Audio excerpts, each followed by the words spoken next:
guys, welcome to another edition of the Roy's Boys podcast, powered by Carolina Electrical Services. For all your electrical needs, call 704-320-7357, and Jacob Marlowe will get you squared away on that front. Josh and Anthony here, as always, with the Duke recap, the 79-70 win for Carolina, which clinched their 32nd ACC regular season championship, the most all-time, 13 more than any other opponent. We have a full breakdown of that. We're going to go ahead and jump into the opening tip, which we're going to let you guys listen to a pre-recorded interview with WFNZ co-host Travis T-Bone Hancock of the Mac Attack. But we were joined by WFNZ Charlotte legend Travis T-Bone Hancock. Boney, how's it going today? I'm sorry, did you say legend? Yes. Did you say legend? Were you paid a substantial sum to say that? Because I do appreciate it, but I think you've got my bio wrong there. It wasn't enough. Just give me an internship in 6 months and we'll call it even. Oh, I see how it is. I see how it is. Anthony's there with you, right? Yes. Yes. I want you guys to know Anthony got voted the 11th best intern in Mac Attack history. So congratulations, Anthony. You did a tremendous job for us. Thank you. I don't know whether I should be honored or angry at this, so I'm just gonna sit here for a moment and process this over. But thanks, Boney. Well, there's been 13 of them, and I was 12, so you passed me along the way. Good Lord. Oh, there we go. Hey, you're still there though, so that's a pretty high standard. I think I'm heading in the right direction. I'm still there as of 5 p.m. with this interview. We'll see about tomorrow. I'm always day to day, so we'll see what happens. Oh man. All right, so we're going to go ahead and jump right into the Duke-Carolina game that happened on Saturday, a 79-70 Carolina victory. I know it was hard for you watching Duke get swept for the first time in 10 years. Just want your initial thoughts on the game and what it meant for Carolina and then what it meant for your Blue Devils. Well, first of all, I wasn't shocked that Duke got beat. I knew that without – look, this is not an excuse, but going into the game without Zion, my confidence level, as you could imagine, was not very high. So I'm not shocked they lost, and UNC is so good in those situations with a championship on the line and a chance to clinch something. I think Roy 8-0 or 9-0 in those scenarios, whatever it is now. They're amazing. And plus, it's senior night at Chapel Hill. And for you guys, that means a lot because you weren't just honoring random guys that Roy puts in to start the game and take out. You honored Luke May. You honored Cam Johnson. You honored Kenny Williams. You honored legitimate contributors. So the emotion was there. I didn't feel good about the game going into it. I actually felt good about Duke until about the 2-minute mark of the first half. I got worried they kept Barrett in with 2 fouls. He's got a propensity to foul with the arm. Kenny Williams is great at drawing charges. Not sure how Kenny Williams is not all ACC defense, by the way. That's not a ref blame. That is an honest foul on R.J. Barrett. And from that moment on, once R.J. Barrett got 3 fouls, they could attack him on defense. His offense had to change. I think that third foul on R.J. Barrett gave momentum back to Carolina and changed the complexion of the basketball game. Yeah, I think you're right about that. And, one of the things that Carolina did great in both games, it seemed like, was force you guys to shoot the outside shot. From your perspective, why is Duke struggling with shooting the outside shot? And is that something that, you could see Carolina maybe focusing on if they meet again on Friday? Well, they're just missing that consistent outside guy. For a little bit, it looked like it might be Alex O'Connell. It was Jack White to start the year before he went 0 for 2019 for a while. So, there are guys in there that can shoot. I don't know what the point of Joey Baker is this year to pull the red shirt and then not use him. Like, I can't rip the kid because he plays like 30 seconds and he's out. My problem with Coach K this year has been this. Not to make this about Duke, but you asked about Duke shooting.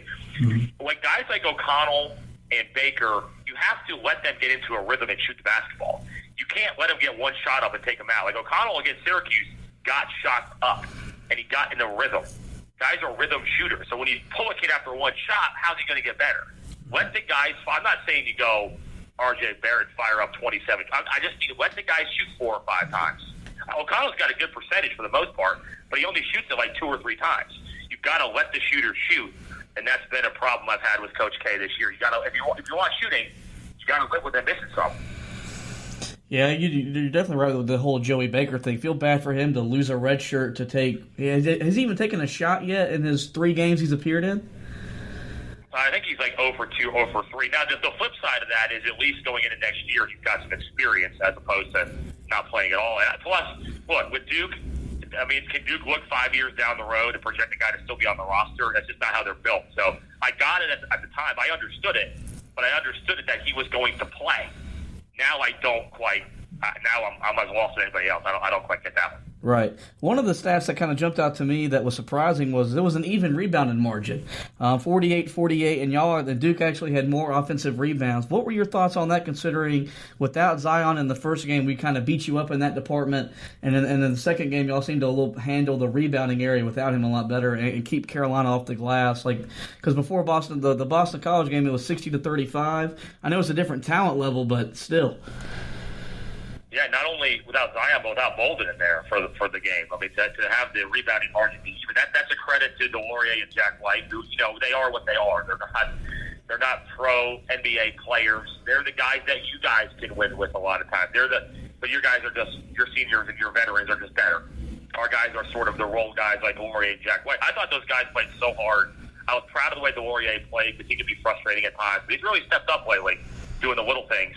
Yeah, to rebound even with Carolina and not win the game, it's frustrating. But I have a stat for you guys that I saw right before we started this, and you may be aware. I asked on the air today, and I didn't know you could actually find the stat, but someone found it for me.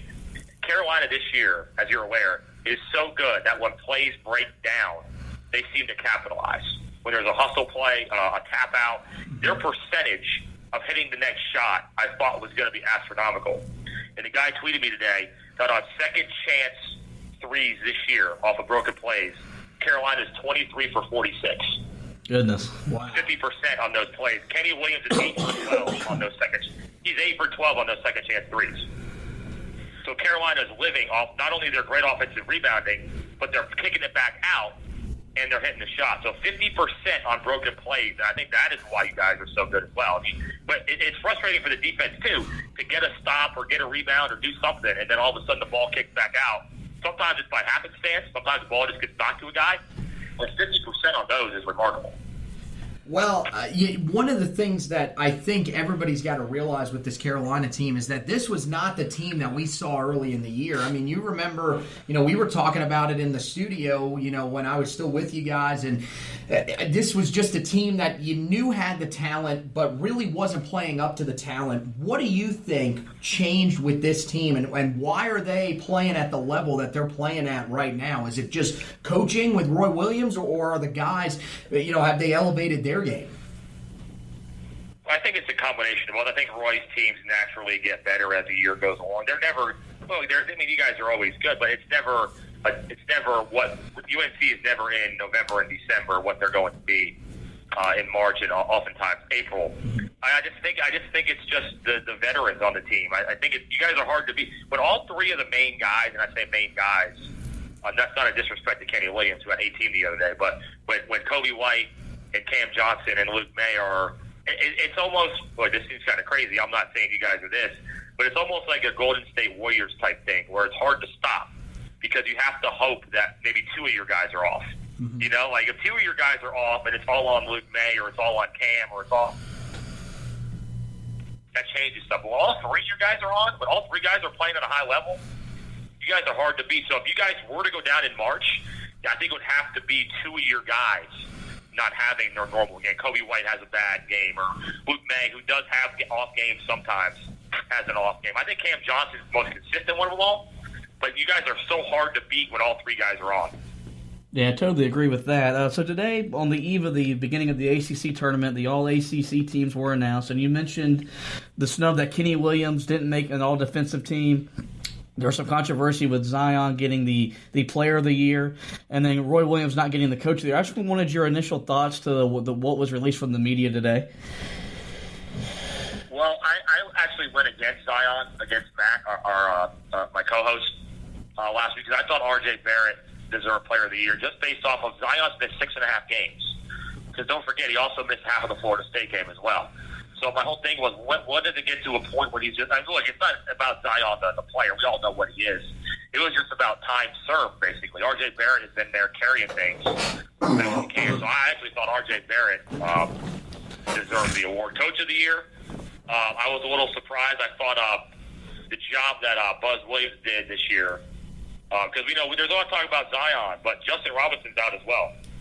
And that is basically like their Zion in terms of like impact. Right. So for Buzz Williams to still have the year that he had is remarkable. We talked about it last week. I brought up Coach K last week as Coach of the Year, and I got run out of the studio. Anyways, that was, in hindsight, that was a mistake on my part. It sounded good in my head. But Tony Bennett, I mean, this is a thing I have a problem with Coach of the Year awards in all sports because it never always goes to like who did like the best coach of the year, the best coaching of the best team doesn't always get the award because like Bill Belichick doesn't get it all the time. Bill Jackson had one. I mean, Bill Jackson won one Coach of the Year award. So it always goes to like who exceeded expectations. So yes, I think Roy definitely deserved more votes than that, but I can't argue with Tony Bennett either. And it's not an achievement that goes year to year, but they're 17-1 in ACC road games the last 2 years. So it's hard for me to sit here and really rip Tony Bennett getting the award. I think Roy deserved it. I think that Tony Bennett deserved it. I think Buzz Williams deserved it. So it's hard for me to really argue with it. Yeah, I think you're right. And one of the things that I would say is more consistency would be the thing. Because remember, a couple years ago, Josh Pashner won the award, and that was pretty much just based on a great coaching job with a team that wasn't really expected to be that great. Tony Bennett wins the award this year, and it's because I guess he just really had the best overall team. So I see what you're saying. A little more consistency would be nice. I mean, as you know, like Max said, Virginia can fool people. Like Mac was tweeting about today, like they're still talented. Like let's not act like Virginia's rolling out there a bunch of little people and a bunch of radio producers. Like Tyler Guys McDonald's All-American, Ty Jerome's an NBA player. Like, look, are they at the level of maybe the Duke and Carolina players in terms of hype and well, no, of course not. But let's not act like these guys are scrubs here either. You know what I mean? That kind of gets lost in their style, I think, sometimes.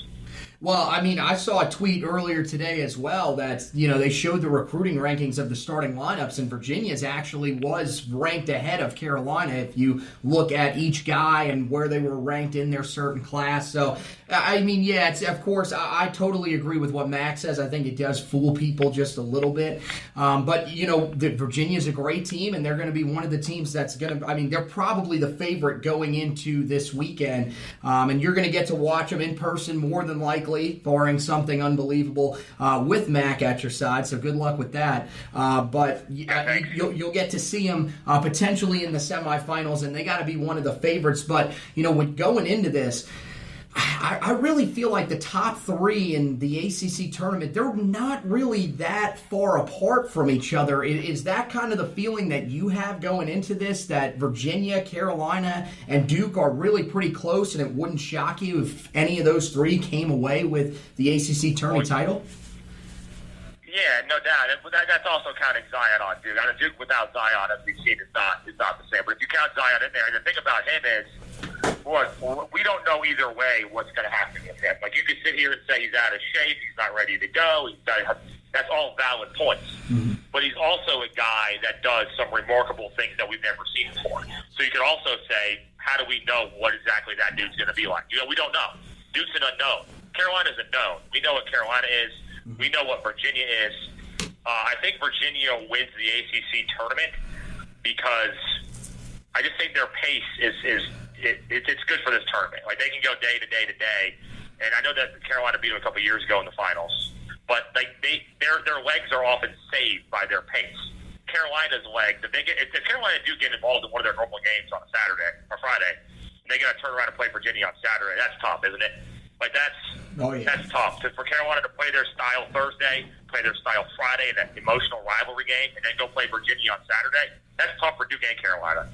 So, and plus Duke's shooting. Can Duke shoot it well enough for 3 days in a row to win this thing? I think it's Virginia. And by the way, in Roy's 3 national championship years, Carolina lost in the semifinals of the ACC tournament all 3 years.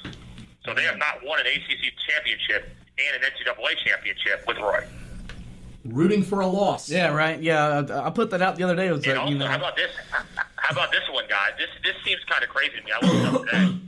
You know that only 3 times since 1992 has the ACC tournament champion won the NCAA tournament.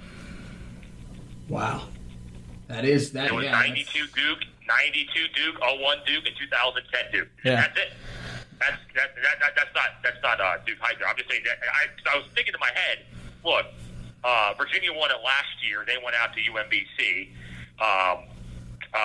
Who was the year before? Who won it the year before? 2016. Oh, that was Duke. Yeah, Duke won it. Excuse me. 2017. Duke won 4 in 4 days. They were out to South Carolina. UNC won the title that year. So I started thinking in my head, what does this tournament exactly mean for the NCAA tournament? And it turns out it doesn't mean a whole lot, really, does it? Right. Yeah. All right, Bo, just thank you for joining us and bringing some good quality insight on Carolina, on Duke, and Virginia. We trust your opinion, and we know you're not a biased sports broadcaster, so thank you for joining us today. Thank you guys for having me. I appreciate it. All right, take care, Bo. Want to thank Travis for coming on and joining us and giving us some good insight from the Carolina-Duke game, and then, of course, this week's upcoming ACC tournament. So, Anthony, we'll go ahead and get to the Duke game, and it wasn't the most cleanest game that we could have played, but it was good enough for Carolina to get another win over the Blue Devils. Well, I mean, that was kind of expected coming in. I mean, the first time we played them wasn't the cleanest game either, and that's kind of what the rivalry is. Carolina just simply outplayed Duke when they needed to, and we've seen that for a good portion of this season against some of the bigger opponents. That late first half, early second half is where Carolina really does a lot of their damage. I thought that was exactly how it worked out again against the Blue Devils, and I thought, Kobe White had his stretch where he took over, and that was pretty much what separated us and them in that game. I thought, Carolina played well. I don't think if anybody's complaining about that, I don't really know what to tell them at this point. This is a rivalry game against a team in Duke that, even without Zion Williamson, even without Marquise Bolden, this is a team that still has, 3 5-star All-American players that were out on the floor at a time. And then, they still have guys that are coming off the bench that are extremely talented. You get out-rebounded. Well, actually, the rebound margin was even, but you get out-rebounded on the offensive glass. I think Carolina didn't play their best game, but the fact that we can win games the way we did against Duke is, in my opinion, something that should be very encouraging, maybe even more encouraging than if we had played our best game. Yeah, a couple things that stood out to me was late in the first half when Cam Johnson and Luke May both got in foul trouble, our depth prevailed over Duke's because Duke had to leave R.J. Barrett in with 2 fouls, whereas we could put Andrew Platek and Brandon Robinson on the floor and still be okay. I tweeted it. I was like, Roy is stealing minutes right now, having these 2 guys on the floor, protecting the foul troubles of course, Cam and Luke, whereas R.J. picked up the 3rd foul late in the first half, which really changed the way he had to play for most of the second half, because if he'd have got the 4th, he'd be on the bench for an extended period of time, and he was their offense after Cam Reddish finally cooled down. And then, like you mentioned, Kobe White had about a 4 to 5 minute stretch where he was the best player on the floor for that whole segment. I thought he was the best freshman on the floor Saturday night between our freshmen and Duke's, but that 4 to 5 minute stretch he just dominated, got whatever shots he wanted, and really looked like the player we recruited, and a lot more comfortable this time around in this setting than of course he was in Cameron 3 weeks ago. We shot 41% from the game, 39% from 3, so the 3-point percentage was good, but we weren't really good from 2. But when you hold Duke to 34% overall and then 25% from 3, you're going to win a lot of those kind of games, especially on your home floor. Thought it was interesting that Duke's 2 worst shooting performances came against Carolina, believe it or not. So all the questions about can this team defend, we don't care about defense. They've rounded into a solid defensive team that's really jumpstarting them since the first Duke win, because we haven't shot the ball well since the Wake Forest game. So we're finding more ways to win, just making us more and more dangerous heading into the ACC tournament and then the upcoming NCAA tournament. You talked about R.J. Barrett, and he had 26 points in the game, which on paper looks fantastic if you're just looking at that. He shot 10 of 27 in the game. Part of that is due to the fact that, maybe he didn't have a great night shooting the ball, but I think mainly it's due to the fact that Kenny Williams was that good in this game. He was the best player on the floor, I thought, overall throughout the entire night. He picked the right game to step up. I'll tell you that much. I mean, seriously, he's a guy that, had been questioned by so many so far this season, and he ends up finishing with 18 points. He was 4 of 7 from 3. And, you guys heard Bone read you that stat. 8 of 12 on second chance 3-point opportunities. So even though it doesn't appear as if he's having that huge of an impact, I'm telling you, when they need Kenny Williams to step up, he has stepped up. He did it again on now I'm blanking on Saturday. Yeah, on Saturday against Duke. And I'm telling you, right now, the way this team is playing, you should be very encouraged by what they're going to be able to do in the tournament. If they play this way, and I mean, Cam Johnson didn't have the greatest game either. I mean, it wasn't a typical scoring game from Cam Johnson, but he still had 14 and 10. And there were a lot of people that were on there just talking about how much he has improved as a rebounder this year. I agree with that, and I think right now this team's just playing their best basketball, and that's something that everybody should be happy to see from Carolina. Yeah, I'll piggyback on the Kenny Williams subject. I likened this, I think, in another podcast. This season, to me, feels like what Marcus Page had as a senior. Now, he doesn't have the injuries that Page had, but he just hasn't shot the ball well. But we know he's going to be very important. If this team's going to make it to Minneapolis and win a national championship, he's going to have to make plays. And I just think he's going to start shooting the ball more consistently. Hopefully the Duke game was the one that finally got him going as we head into the ACC tournament starting on Thursday for Carolina at least.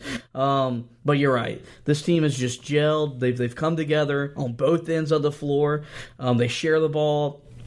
And they've just bought in as much defensively in the regular season as any Carolina team I can remember. We always know come tournament time they're going to buy in more, but they've bought in the regular season, which is kind of scary because we've never seen that. But I think they understand they're not good enough to outscore teams win a national championship. The 09 team could, the 05 team could, even the 17 team could get points at will. This team can't. They've got to hold teams to 70 or fewer, most likely to get to where we want to get to. So it's just good to see them buying into the coaching. And the thing is, they can still get better, which is kind of scary, and hopefully we get there. And it helps us, get another Final Four and another national championship game under our belt. Is there anything else you want to touch on from the 79-70 Duke win before we get to the Beat the Buzzer segment? I got to say, the stretch at the end of the game was ridiculous. I mean, we scored 4 points in the last 6 minutes of the game. And if you would have told me that we would have won that game just based on that, I would have told you, you're crazy. We must have been leading by like 30. Because there is no way. But I'm telling you, Kenny Williams, just fantastic down the stretch. And Garrison Brooks, I thought, had another great game inside as well. Just here's what I want people to do. Go back and watch some of the games early in the season. Go back and watch the game against Texas. Go back and watch the game against UCLA, even that we won. And watch how this team defends now. It is just unbelievable the difference between the two teams, because early in the season, there were a lot of people that pretty much thought this team is, we even talked about it on the podcast. We're either going to have to score in the 90s or we're not winning games. Plain and simple. This team just is not that great defensively. And their improvement throughout the season has been remarkable. And now they head into the ACC tournament, probably the second best defensive team in the ACC. I mean, can we agree? Can we agree on that? I mean, I don't think we're a better defensive team than Virginia, but I think, okay, maybe Syracuse. But would you say that we're at least top 3, top 5 in the ACC? Oh yeah, absolutely. It was just a matter of, they knew if they didn't defend it, and the Louisville loss, as much as it sucked, was what the team needed, because ever since then you started to see the buy-in, and it's just progressed. I saw a stat today that KenPom was formed in 2002, and since then only one team has won a national championship that wasn't in the top 20 in offensive and defensive efficiency. I don't know which team that was, but it's only happened one time.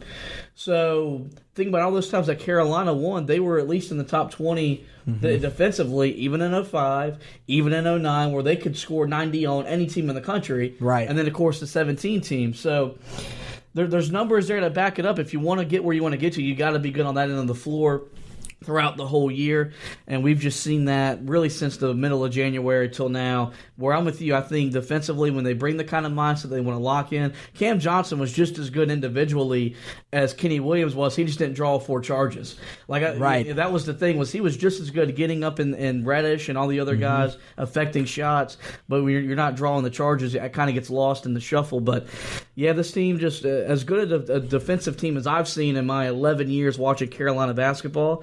And it might be one thing that carries them to an ACC tournament championship and then maybe a national championship. So we'll go ahead and get to the Beat the Buzzer segment as we wind this podcast down.